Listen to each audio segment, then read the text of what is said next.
കരുവന്നൂർ സഹകരണ ബാങ്ക് തട്ടിപ്പ് കേസിൽ CPM ജില്ലാ സെക്രട്ടറിക്ക് കോടതി നോട്ടീസ്. നിയമ ദുരുപയോഗത്തിലൂടെ പാർട്ടിയെ അടിച്ചമർത്താനുള്ള കേന്ദ്ര നീക്കമെന്ന് CPM. ജനകീയ പ്രതിഷേധങ്ങൾ സംഘടിപ്പിക്കാൻ ജില്ലാ കമ്മിറ്റി. കരുവന്നൂർ കേസിൽ ഇഡി നൽകിയ കുറ്റപത്രത്തിലെ 68ാം പ്രതിയാണ് CPM. നിലവിലെ ജില്ലാ സെക്രട്ടറി കേസ് പരിഗണിക്കുന്ന കൊച്ചിയിലെ PMLA കോടതിയിൽ ചൊവ്വാഴ്ച ഹാജരാകാനാണ് നിർദ്ദേശം. ചരിത്രത്തിലാദ്യമായാണ് ഒരു രാഷ്ട്രീയ പാർട്ടിയെ ക്രിമിനൽ കേസിൽ പ്രതിയാക്കുന്നത്. ഇതിനായി നിയമ ദുരുപയോഗമാണ് അന്വേഷണ ഏജൻസികളെ ഉപയോഗപ്പെടുത്തി കേന്ദ്രം നടത്തുന്നതെന്ന് പാർട്ടി ജില്ലാ സെക്രട്ടറി KV അബ്ദുൽ ഖാദർ പറഞ്ഞു. അതിന് തെളിവാണ് മയക്കുമരുന്ന് കടത്തിനെതിരായ PMLA നിയമം CPM-നെതിരെ ഉപയോഗിച്ചിരിക്കുന്നത്. ഇതിലൂടെ CPM-നെ ഇല്ലാതാക്കാനുള്ള ശ്രമമാണ് കേന്ദ്രം നടത്തുന്നതെന്നും അദ്ദേഹം ആരോപിച്ചു.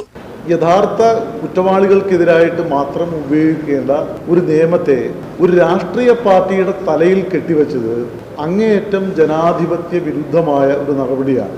ഇത് തങ്ങൾക്കെതിരായിട്ട് പ്രതികരിക്കുകയും പ്രവർത്തിക്കുകയും ചെയ്യുന്ന പ്രതിപക്ഷ രാഷ്ട്രീയ പാർട്ടികളെ അവരിൽ ചിലരെ വിലപേശാനും ചിലരെ തങ്ങളുടെ പക്ഷത്തേക്ക് കൊണ്ടുവരാനും സമ്മർദ്ദത്തിന് വഴങ്ങാത്തവരെ ഈ കേസിൽ പ്രതിയാക്കി ജയിലിൽ അടയ്ക്കാനും ഒക്കെയുള്ള നിഗൂഢ തീരുമാനത്തിൻ്റെ ഭാഗമായിട്ടാണ് ഇപ്പോൾ CPIM-നെ പ്രതിയാക്കിയിട്ടുള്ളത്.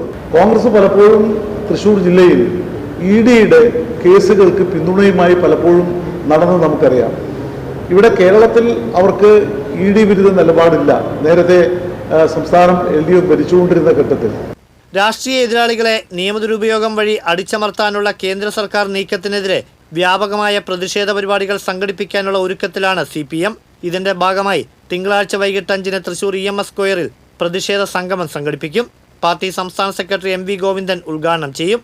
സംസ്ഥാന ജില്ലാ നേതാക്കൾ സംഗമത്തിൽ പങ്കെടുക്കുമെന്ന് അബ്ദുൽ ഖാദർ അറിയിച്ചു. നിയമപരമായി കോടതിയിൽ നിയമപോരാട്ടം നടത്തുമ്പോൾ തന്നെ രാഷ്ട്രീയമായി ഈ ജനവിരുദ്ധർക്കെതിരായിട്ട് ജനങ്ങളെ അണിനിരത്താൻ വേണ്ടി ഞങ്ങൾ ശ്രമിക്കുന്നു. അതിന്റെ ഭാഗമായിട്ട് ഈ 20-ാം തീയതി വിപുലമായ ഒരു ജനകീയ പ്രതിഷേധ പരിപാടി ഞങ്ങൾ സംഘടിപ്പിച്ചിരിക്കുകയാണ്. TCV തൃശൂർ.